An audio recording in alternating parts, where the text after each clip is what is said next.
You were taught to be liked, to be agreeable, open, transparent. You were told, people will help you if you help them first. Be honest, others will respect you. Don't play games, just be yourself. But look around. The ones who rise, they don't talk too much. They don't try to be liked. They're respected and quietly feared because power doesn't belong to the loud. It belongs to those who watch, who wait, who strike. You were fed a lie that the world is fair. That effort is rewarded. That being a good man will eventually pay off. Machiavelli would have laughed in your face. A man who wishes to act entirely up to his professions of virtue soon meets with what destroys him among so much that is evil. Niccolò Machiavelli. The prince. He saw the truth. Most people aren't loyal. They're useful. They don't admire purity. They admire strength disguised as humility. That's why you lose power games. You think you're playing fair, but no one else is. You reveal too much. You apologize too quickly. You think honesty is strategy. It isn't. It's exposure. In every room you've walked into, there was a hierarchy. Not based on job titles, not based on money, but based on perception, control, silence. And you didn't even see it, because you were busy being relatable. The man who wins understands this power is perception. Silence is positioning. Kindness is camouflage. The truth is simple. People don't follow those they like. They follow those they can't read. Every power game is built on uncertainty. If they can predict you, they can control you. If they can label you, they can contain you. That's why being understood is a trap. That's why being liked is a weakness. You've probably experienced this already. You gave everything in a relationship. She left. You were loyal at work. They promoted someone else. You opened up. They pulled away. Because people don't reward purity. They exploit it or get bored of it. Machiavelli's greatest warning wasn't about cruelty. It was about control. Appear kind, but never be weak. Appear generous, but never be predictable. It is much safer to be feared than loved. For love is preserved by the link of obligation which, owing to the baseness of men, is broken at every opportunity for their advantage. But fear is maintained by a dread of punishment which never fails. Every time you act out of fear of losing people, you're already losing, because the moment you need them, they own you. This is not a call to isolate. It's a call to decentralize your identity. You don't exist to be liked. You exist to be effective. Most men today are not dangerous, not in the slightest. They're too reactive, too emotional, too readable. You walk into a room and adjust your tone. You worry about coming off too cold. You explain yourself even when no one asked, and every time you do, you shrink. The man who wins power games doesn't explain. He observes. He listens. He uses friendliness like a blade never showing the edge until it cuts. He doesn't beg for understanding. He creates mystery, then dominates through contrast. That's what makes you unforgettable. Not your charm, not your story, but the tension you leave in the air after you walk away. Power is not energy. It's invisible structure. Once you understand this, every room changes. You start seeing the ones who command and the ones who orbit. The loudest man in the room, he's not leading, he's convincing. The quiet one who makes eye contact once and changes the room's temperature, that's power. You were lied to. You thought sincerity was enough. You thought work ethic would save you. You thought being vulnerable would connect you. But power doesn't care. Power rewards only one thing, control. And that begins not with others, but with yourself. Control your expression, control your silence, control your need to be liked. Then watch what happens. Because the man who doesn't need anything is the one who can take everything. If you want to win power games, you must understand this. People don't respond to who you are. They respond to how they perceive you. You could be intelligent, competent, loyal, but if you present yourself weakly, you're treated as weak. Your life is a stage, and the ones who master power, they control their lighting, their lines, their silence. Let's be clear. You don't need to change your nature. You need to change how it's framed. Machiavelli never told you to be cruel for its own sake. He told you to appear merciful, even when you're not. Because optics are everything. You've likely seen it. A mediocre man is treated like a genius because he speaks slowly and rarely. Another man is overlooked because he tries too hard to prove himself. So here are the 3 laws of power perception. Law 1: presence is power. When you enter a room, do not shrink, do not rush, do not look around nervously. You do not need to fit in. You need to anchor the space. Stand straight, speak slower than needed. Take up space with your body and your stillness. A prince should inspire awe in such a way that, if he does not win affection, he avoids hatred. This isn't about arrogance. It's about deliberate presence. You don't ask for attention. You make people feel the shift in air when you arrive. When you walk into a meeting, into a date, into a negotiation, don't speak first. The one who speaks first is trying to prove. The one who listens first is trying to control. You've probably seen a man like this. Quiet, observant. He doesn't explain himself. And somehow he commands respect, not because of what he says, but because of what he withholds. Law 2: predictability is weakness. Every time you respond immediately, every time your reaction is visible, you surrender control. Predictable behavior makes you replaceable. Memorable men don't operate on default settings. You're predictable if you always justify yourself. You answer every question. You share everything you're feeling. You chase closure, clarity, or validation. Stop. The more they know your next move, the less they value your presence. Machiavelli knew this well. He warned that a ruler should be feared more than loved, not because cruelty is better, but because fear creates unpredictability. Men love at their own will, but fear at the will of the prince. People fear what they can't decode. They lean in when they sense tension. When you stop trying to explain yourself, they start trying to figure you out. That's when you win. Because the moment they're guessing, they're no longer in control. Law 3: distance creates desire. What's seen too often is taken for granted. What's always available is never respected. You think you're building connection by always being there? You're not. You're lowering your perceived value.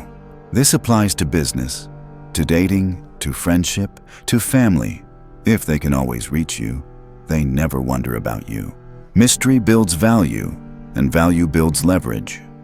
Machiavelli understood this principle not just in politics, but in the psychology of presence. He advised princes to not always show themselves to the people, but to appear only when needed, so that their appearance creates effect. You must do the same. Stop over-explaining your decisions. Stop responding instantly. Stop being the one who reaches out first. Let the absence grow. Let them wonder. Let them miss what they thought was constant. That's not passive aggressiveness, that's scarcity psychology. So how do you apply these 3 laws? Cut the noise. Speak less. Listen more. Say only what needs to be said, no more. Slow the tempo. Your movements, your voice, your presence, slow them all down. Withhold predictability. Pause before you answer. Delay before you decide. Confuse them not by lying, but by not reacting. Make absence strategic. Don't always show up. Don't always answer. Give space. Let tension grow. You think power is earned, but in truth, it's perceived.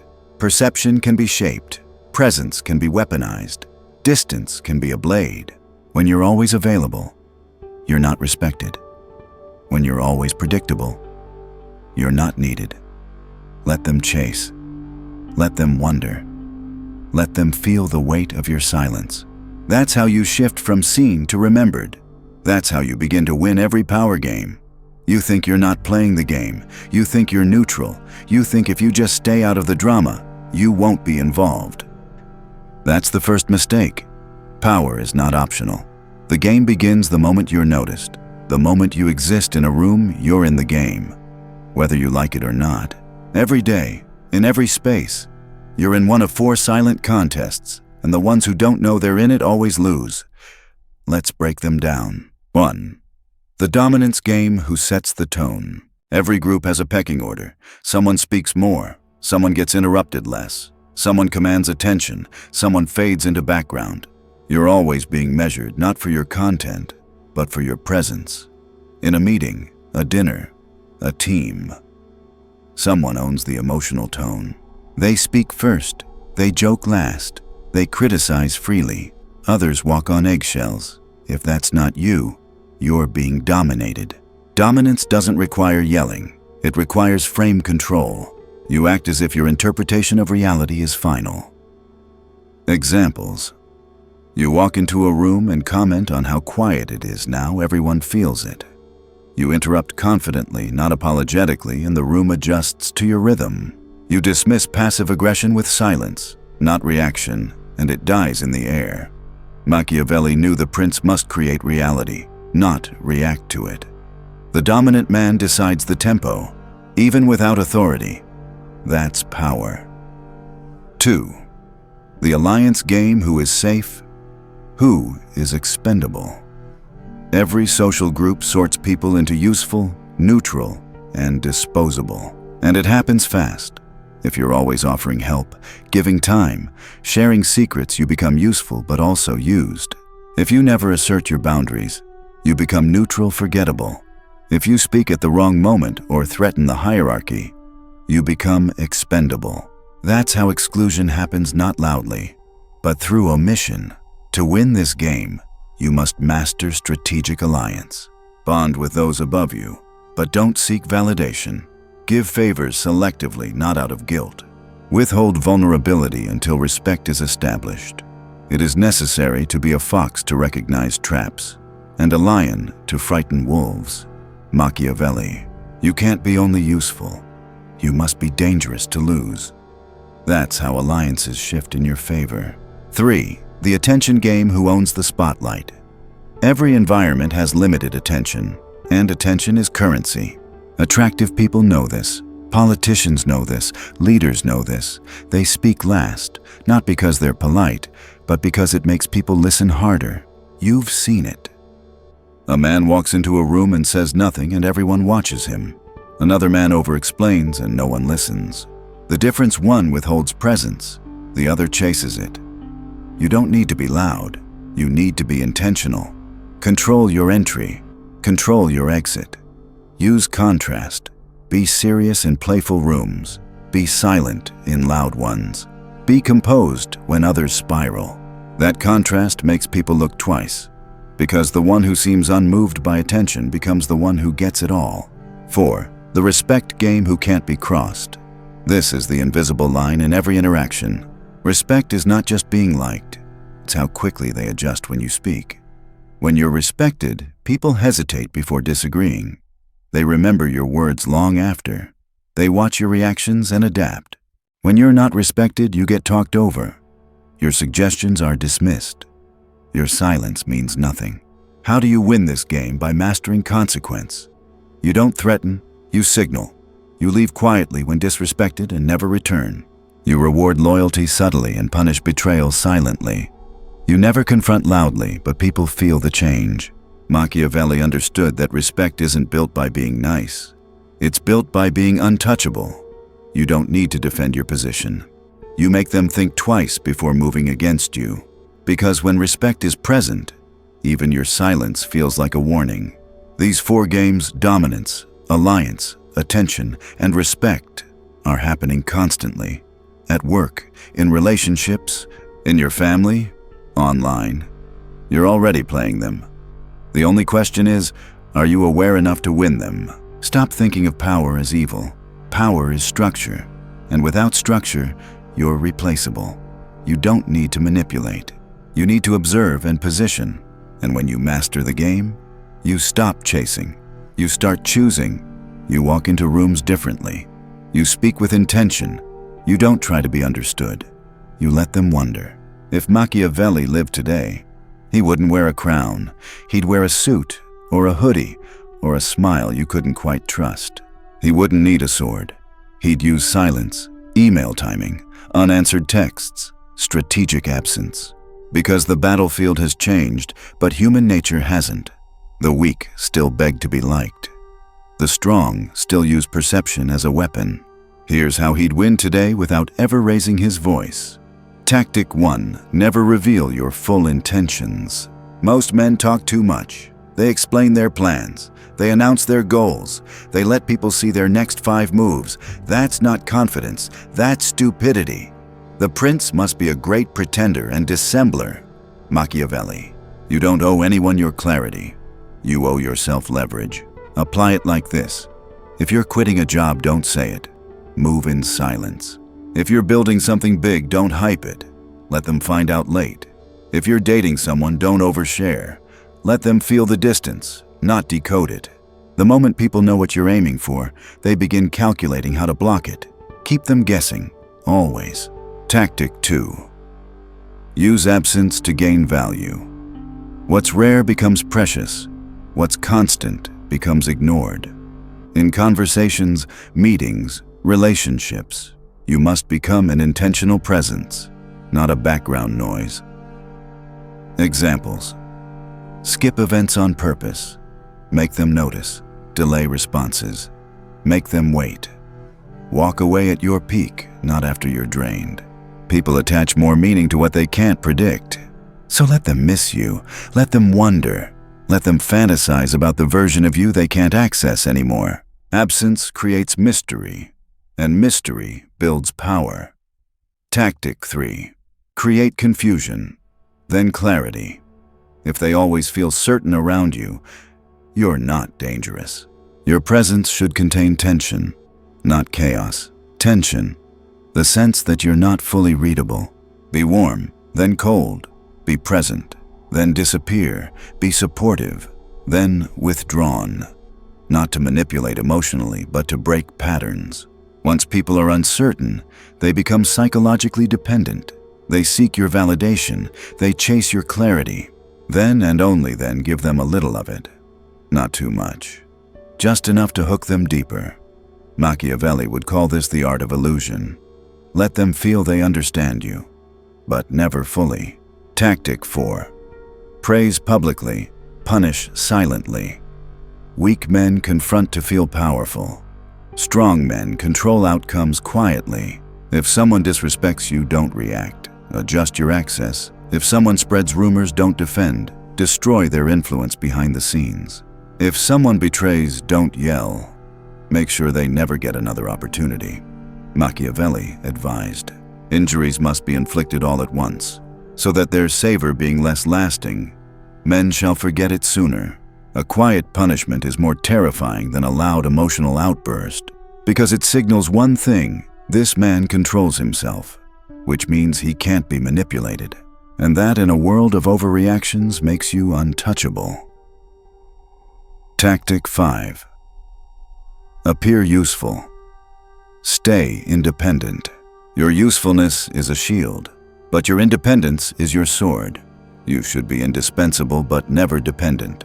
At work, become the only one who can solve a key problem, but don't attach your identity to the team. In relationships, be irreplaceable in how you make them feel, but never cling. With friends, give value, but withdraw it at will. Once people believe they need you but can't fully reach you, you become a psychological authority. Not because you said so, but because they fear losing access. That fear, that's power. You might think this is dark. You might resist it. You might still want to be the good man. Fine. But understand this: you can be good and still be powerful. But you'll never be powerful if you're constantly proving you're good. Machiavelli didn't admire cruelty. He admired control. Control of the environment, control of perception, and above all, control of self. The tactics above, they don't require lying. They don't require manipulation. They require restraint. The restraint to speak less, to withhold, to disappear, to let people feel your weight without shouting your name. Because in the modern world, the man who controls himself controls the narrative, and the man who controls the narrative controls everything. You've heard everything. Now, one question remains. What kind of man do you want to be when no one's watching? Not the charming one, not the funny one, not the helpful, understanding, agreeable one. Those men are everywhere, and they are forgotten just as fast. You are not here to be understood. You are here to be remembered. And for that, you must become untouchable. The untouchable man doesn't need to win the room. He owns the silence. He doesn't speak often, but when he does, people shift, not because of his words, but because of the weight behind them. He walks differently, not faster, not louder. Just like a man who knows where he's going and knows you're watching. He doesn't seek applause, because applause comes from people who need entertainment. He brings gravity, not entertainment. In a world addicted to validation, his indifference becomes legend. He controls distance like a weapon. He knows when to leave, not in anger, not to make a scene, just enough to signal you've lost access. That absence becomes a mirror. People reflect their guilt, their fear, their need without him saying a word. And when he returns, if he returns, he does so like a new weather system, unpredictable, uncontrolled, unapologetic. He is feared not for violence, but for restraint. The untouchable man never raises his voice. He doesn't need to, because people don't fear what you show. They fear what you could do and haven't. He could destroy your reputation. He could expose your lie. He could walk away and never speak again, but he doesn't. That's what makes him terrifying, because punishment from him isn't emotional, it's structural. He rearranges the power dynamic and leaves you trapped in it. He doesn't compete. He redirects. You brag. He nods. You insult. He stares. You test. He disappears. His energy is not wasted on proving, because power, when it's real, does not argue. It doesn't explain. It doesn't shout. It rearranges the room by standing still. He is alone but not lonely. People assume he's distant, cold, arrogant. That's fine, because he doesn't need proximity to feel whole. He doesn't fear silence. He's married to clarity, not chaos. His circle is small. His conversations are rare, but when he speaks, people lean forward, because he earned the silence. And that silence taught him one thing. You don't become untouchable by collecting attention. You become untouchable by being willing to walk alone. This is not about becoming a tyrant. You're not here to harm. You're here to become immune to harm. That's what Machiavelli really taught. That the world will test you, betray you, use you. And if you want to rise, you must stop expecting fairness. You must stop chasing approval. Stop asking to be understood. Stop needing the world to make sense, because it doesn't. But once you master silence, once you become unreadable, restrained, unforgettable, you don't need it to. People will feel it, in how you look at them without flinching, in how you withhold your story, in how you say no without apology. They will sense the difference. They won't be able to name it, but they will obey it. That is power. Not the kind you show, not the kind you sell, the kind you become. So stop trying to be liked. Stop explaining. Stop reacting. Withdraw. Observe. Re-enter like you never left. They will never say it out loud, but they will feel it in their nervous laughter, in their cautious words, in the way they edit themselves around you. And in that tension, you have already won. You don't need to be loved. You don't need to be understood. You only need to be feared with quiet respect.